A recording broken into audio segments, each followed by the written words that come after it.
And that's like 99.9% of the way that anyone ever loses fat. That's really what's going on.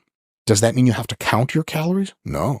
Does that mean if you had diets before where you count calories and you really struggle to do it and it doesn't work and you're like calorie counting is stupid, you try to keto diet, you get a massive reduction in appetite, a bunch of your favorite cheat foods you can't eat because they're not keto, you lose a bunch of weight and you're like, see, it was hormones, it was keto, it was never the calories. Well, actually it was always the calories, but the keto diet allowed you to get into a calorie deficit so powerfully that you didn't even need to track calories. You were just never going to make it back to what you could only do with potato chips and ice cream.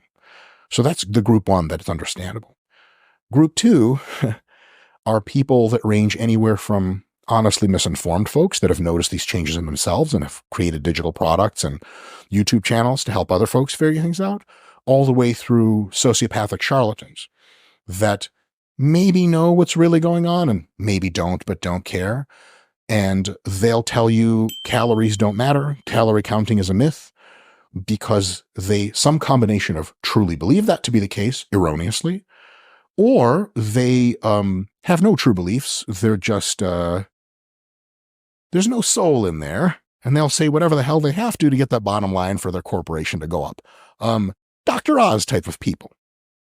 So a lot of the calorie balance is a myth comes from those second groups of people that make digital content and say these things, and is taken quite well by that first group of people that's like, well, yeah, that's what I've noticed in my life. And that's how you have that continuation of that insane, totally bonkers, upside down myth.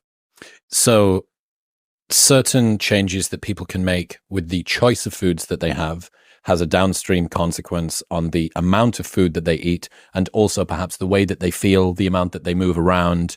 Perhaps it's tied in with a more overall change of, I'm going to care about health and I'm going to eat more meat and whole foods and stuff. And that means that maybe they take the stairs a little bit more. And this combination of a reduction of hyper-palatable calorie-dense foods on the front end and maybe a little bit of a change on the back end means reliable weight loss over the longer term.